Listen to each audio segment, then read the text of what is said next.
Well, good evening. This is lecture number 7. This is going to be on the subject of Zelcon. Now, Zelcon is a word that I have made up from childhood and was given to me partly by Charon in more than one occasion. In fact, it was sort of clouded in mystery.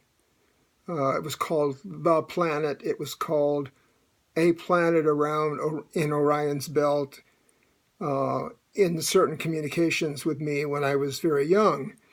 And subsequently, years later, the name Zelcon, Zelcon, came out. This kind of goes back to a mythology that started with the Gnostics in the 1st century. It was a rival to Christianity in the early church and died out within a few hundred years. But the basic premise of Gnosticism was what I talked about last time, which was the call. First, there's the call. And where's the call coming from? The call comes from where you are from, really. Not this place. This is actually a place of exile. The earth is considered by the Gnostics like hell, like a place of exile that you need to be awakened from, which is the next stage. After the call comes the awakening. The awakening is a kind of like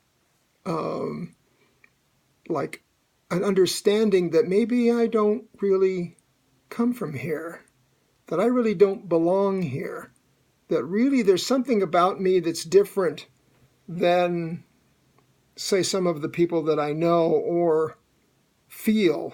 And so most people blow that off, and that's part of the mysticism of Gnosticism, is that most people blow that off and they don't take it seriously. And so that ends it. But for those of people who hear the call and realize that maybe they are in exile, maybe they didn't come from here, maybe they did come from another planet or another place or another dimension. After the call comes acceptance. And acceptance means that you accept your birthright. And your birthright is that you're not from here, that you're a divine being in a divine plan, and that plan is yours for the asking.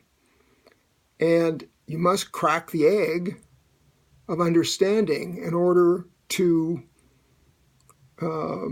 follow the path that I've been talking about, heed the call, and sort of be enlightened.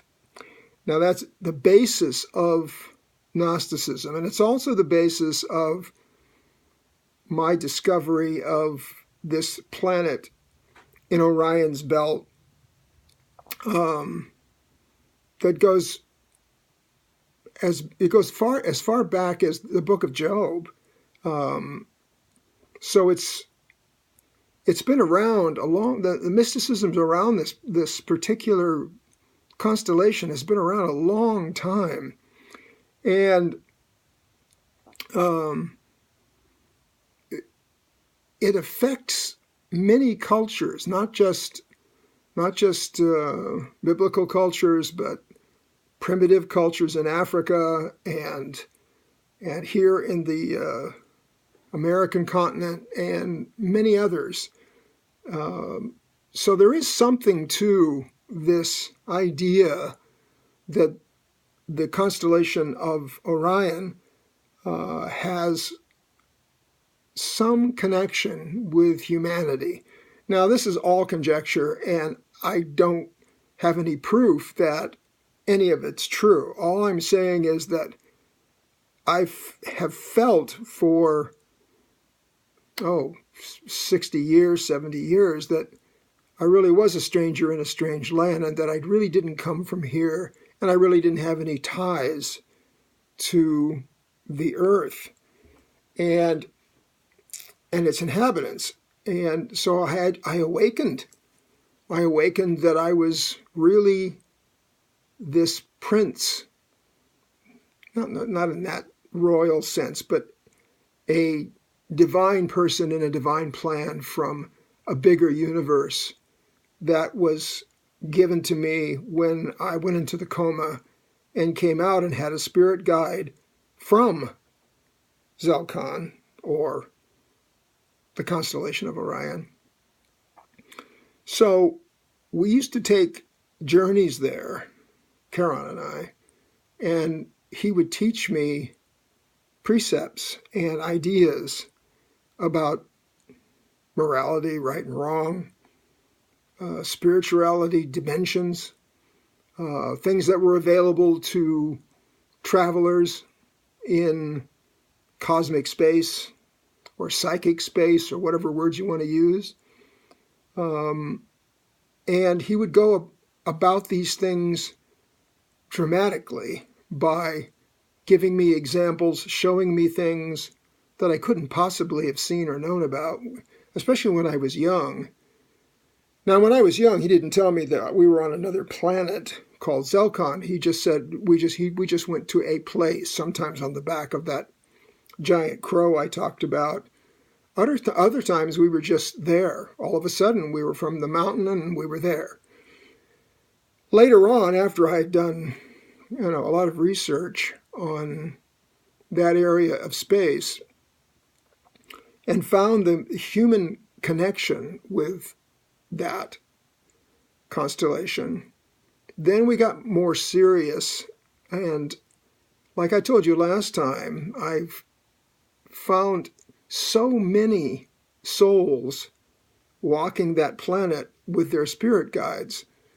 And even though I never got an answer from Charon about what they were discussing, I have a feeling they were discussing what we were discussing, and that is, how do you grow? How do you expand your consciousness? How do you accept who you are? How do you become part of something greater than yourself without inflation, without being, an egomaniac about it? There are plenty of examples of those kinds of people who think of themselves as something special and something greater than the whole, and exploit it for their own benefits. Even a great deal of the spiritual people who do that, who spend a great deal of time taking rather than giving. So that was kind of the place for me to go be quiet, learn my lessons, so to speak. What did I learn? I learned a couple of things early that I can discuss in this first lecture, and that is how to go out of body, how to get out of this body and travel great distances in an instant. And I think that served me well, but it took me a long time and a lot of hard work to get out of body. First I would picture myself like on the ceiling, looking down at myself, or I would picture myself at a distance, looking back at myself. And these were exercises that I had, and these exercises I used to expand my mind, and it took years of hard work for me to get to a place where I could instantly see myself outside of myself and in another place. So I could be 2 places at once, or 3 places at once, or 4 places at once, or half a dozen places at once. And these techniques just took enormous amounts of meditation, time, isolation, quiet, interaction with Charon, but they worked. And after 10 years of really hard work on going out of body, I could do it at will. And I could go out, I could go to Zelcon anytime I wanted to and just be there and feel the energy and feel at home and walk, the beach where that beautiful blue sea is. And I just had all these other worlds available to me at an instant. I didn't have to hesitate or even think about it. I could just be there. And then if somebody called me, and I could come right back. But it took me a decade of hard work to do that. So now that you have a little bit of introduction, my next lecture will be some things that I did on Zelcon and some things that I've done here to help me with my spiritual process there as well as here, and to realize that maybe I had some worth, that I really was this stranger in a strange land, and that my home really was someplace else, not this planet, not the earth, or not just the earth, and that I had maybe more than one consciousness. One of them might have been in the future, one of them might have been in the past, one of them would have been present day. So next lecture we'll talk about what other things happened on Zelcon, what kind of lessons I learned, and I'll speak to specifics about some things that I think that you could try if you are interested in going out of body, because that's the first step, is going out of body. So good night and God bless.